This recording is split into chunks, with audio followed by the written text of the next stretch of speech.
Hello વિદ્યાર્થી મિત્રો, જો વિડીયો ઝાંખો દેખાતો હોય તો સેટિંગમાં જઈને ક્વોલિટીમાં જઈને હાયર પિક્ચર ક્વોલિટી અથવા 720 પિક્સલ ઉપર ક્લિક કરી નાખવાનું, એટલે તમારો વિડીયો એકદમ ક્લીન દેખાશે. વિદ્યાર્થી મિત્રો, welcome to YouTube channel D solution. આજે આપણે ભણવાનું છે ધોરણ 8નું હિન્દીનું આઈડિયલ સ્વાધ્યાય પોથીમાં સત્ર 2નો છઠ્ઠો પાઠ છે તૂફાનો કી ઓર કવિતા છે, જેના લેખક છે શિવમંગલસિંહ સુમન.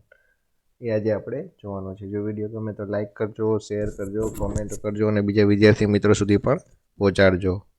ચાલો તો હવે આપણે પાઠની શરૂઆત કરીએ. પાઠમાં સૌથી પહેલાં આવે છે વિકલ્પો. એમાં પહેલો વિકલ્પ છે કે તूफानों की ओर काव्य के कवि कौन है? तो जवाब આવશે સી, શિવમંગલસિંહ સુમન. પછી બીજું, तूफानों की ओर घुमा दो नाविक निज, तो जवाब આવશે બી, પતવાર. પછી ત્રીજું, कौन विष उगल रहा है? तो जवाब આવશે डी, सिंधु. પછી ચોથું, कवि किसके स्वर में बोलने के लिए कहता है? तो जवाब આવશે डी, लहरों. પછી પાંચમું, सागर की अपनी क्षमता है पर खाली जगह भी कब थकता है? तो जवाब આવશે એ, માંજી. પછી આગળ આવે છે ખાલી જગ્યા, रिक्त स्थानों की पूर्ति कीजिए. એમાં પેલું છે, जब तक सांसों में स्पंदन है मांझी का हाथ नहीं रुकता है. પછી બીજું છે, मांझी अपने बल पर 7 सागर पार कर सकता है.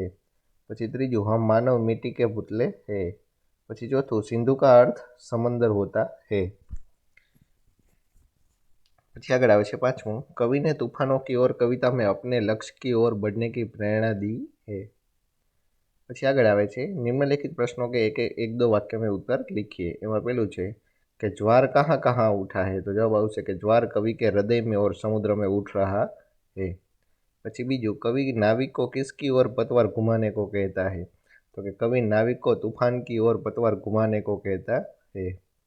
પછી ત્રીજું, कवि अंधड़ में क्या तोलने के लिए कहता है? तो कि कवि अंधड़ में साहस तोलने के लिए कहता है. પછી ચોથું, इस अंधड़ में साहस तोलो का क्या अर्थ है? तो कि इस अंधड़ में साहस तोलो का अर्थ है कि यह समय तुम्हारे साहस की परीक्षा का है. ऐसे कठिन समय में ही मनुष्य को स्वयं को परखने का मौका मिलता है. પછી પાંચમું છે, जीवन में किसका प्यार कभी कभी मिलता है? तो कि जीवन में तूफानों का प्यार कभी कभी मिलता है. પછી छठू, किसने कभी भी हार नहीं मानी है? तो कि मनुष्य ने कभी भी हार नहीं मानी है. પછી सातमूँ, कवि सातों सागरों को किस प्रकार पार करने के लिए कहता है? तो कि कवि सातों सागरों को अपनी हिम्मत और ताकत के सहारे पार करने के लिए कहता है. પછી आठवां, समस्या आने पर हमें क्या करना चाहिए? तो कि समस्या आने पर हमें घबराना नहीं चाहिए, शांति और धीरज रखते हुए उसका हल खोजना चाहिए. પછી नवमूँ, सागर भी तो यह पहचाने में क्या पहचानने की बात कही गई है? तो कि सागर भी तो यही पहचाने में कवि ने मनुष्य के साहस और शक्ति को पहचानने की बात कही है. ऐसी कोई कठिनाई नहीं है जिसका मनुष्य के पास हल न हो. હવે આગળ આવે છે, निम्नलिखित प्रश्नों के उत्तर लिखिए. पहलू है कि तूफानों की ओर घुमा दो नाविक निज पतवार, ऐसा कवि ने क्यों कहा है? तो कि कवि ने ऐसा इसलिए कहा है क्योंकि तूफानों कठिनाइयों का प्रतीक है. कठिनाइयों से डरकर भागना नहीं चाहिए, बल्कि डरकर उसका सामना करना चाहिए. इसी में बहादुरी है. जीवन में आने वाली परेशानियां बहुत कुछ सिखा देती है. वे हमें जीने की नई राह दिखाती है तथा आगे बढ़ने के लिए हमारे इरादों को मजबूत बनाती है. પછી બીજું, समुद्र ने कैसा रूप धारण किया है? तो कि समुद्र में तेज तूफान आया है, उसे देखकर ऐसा लगता है जैसे वह विष उगल रहा हो. समुद्र में इस प्रकार लहरें उठ रही है जैसे वो मांझी की नाव को निगल जाएगी. समुद्र में आए ज्वार ने बड़ी कठिन परिस्थितियां पैदा कर दी है. वह आज अपनी शक्ति दिखाने पर तुला हुआ है. समुद्र की लहरों ने आज मनुष्य को पराजित करने का निश्चय किया हो. इस प्रकार समुद्र ने उग्र रूप धारण किया है. પછી ત્રીજું, कवि ने मनुष्य को मिट्टी को पुतला क्यों कहा? तो कवि ने मनुष्य को मिट्टी का पुतला कहा क्योंकि वह धरती पर जन्म लेता है. मिट्टी ही उसकी माँ है. मिट्टी में उत्पन्न होने वाला पदार्थ से ही मनुष्य का पालन पोषण होता है. इसी में खेलकर वह बड़ा होता है. मनुष्य के मर जाने पर उसका शरीर मिट्टी में ही मिल जाता है. इस तरह मनुष्य जन्म से लेकर मृत्यु तक मिट्टी से ही जुड़ा रहता है. પછી ચોથું, मांझी का हाथ कब तक नहीं रुकता है? तो कि मांझी में भी अद्भुत साहस और अनोखी शक्ति है, इसलिए वह कभी थकता नहीं है. जब तक उसके शरीर में प्राण है तब तक वह रुकने का नाम नहीं लेता, वह संघर्ष करना नहीं छोड़ता, अर्थात मांझी की अंतिम सांस तक उसका हाथ नहीं रुकता है।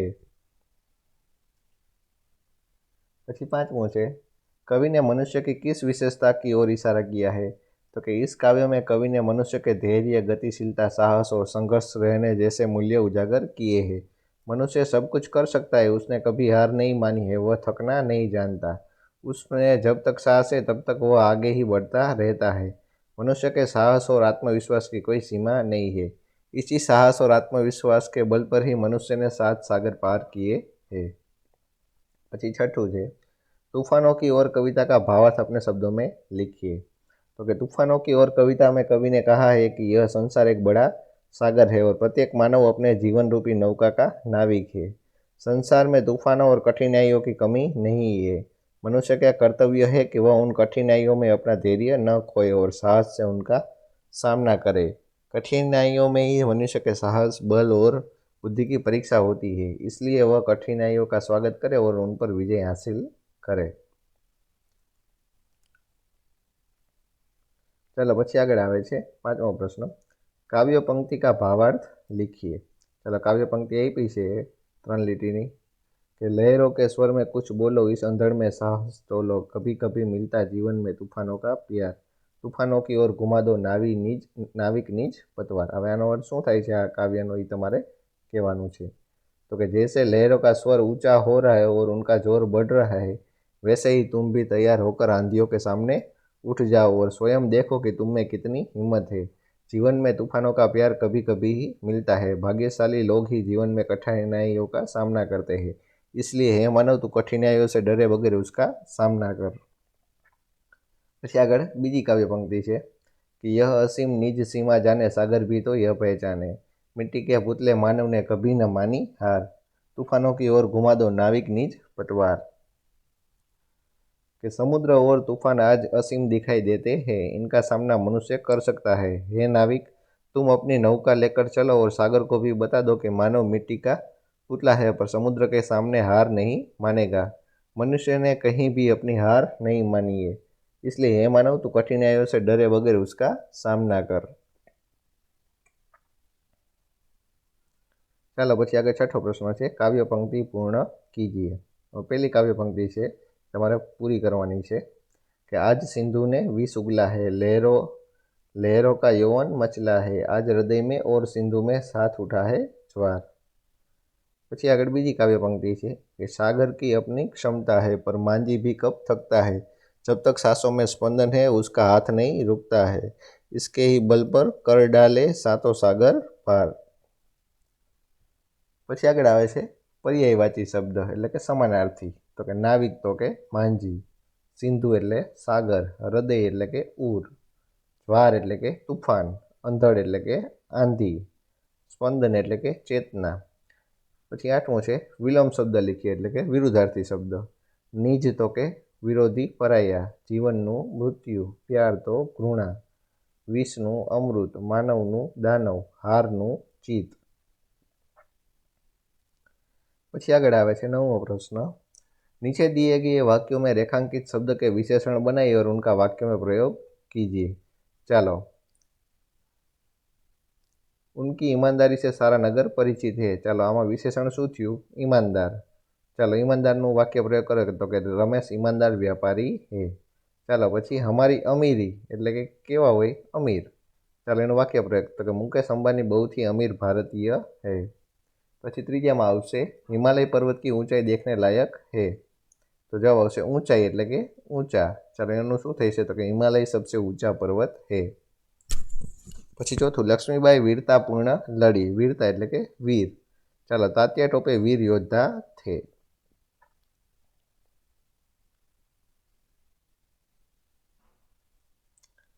ચાલો પાંચમું છે दूसरों की बुराई करना पाप है, तो विशेषण बुराई એટલે કે बुरा। तो कि बुरा काम करने वाला को उसका दंड अवश्य मिलता है। પછી આગળ આવે છે 10મો પ્રશ્ન, कहावतों का अर्थ लिखकर वाक्य में प्रयोग कीजिए। એમાં પહેલું છે उल्टा चोर कोतवाल को डाले डांटे, એનો અર્થ શું થાય તો કે अपराधी द्वारा निर्दोष पर दोष लगाना। चलो એનું वाक्य प्रयोग तो कि चोरी तुमने की और डांट मुझे रहे हो, यह तो वही बात हुई, उल्टा चोर कोतवाल को डांटे। પછી બીજું છે ન रहेगा बांस न बजेगी बांसुरी। એનો અર્થ શું થાય છે તો કે કારણ ही न रहे तो कार्य कैसे होगा।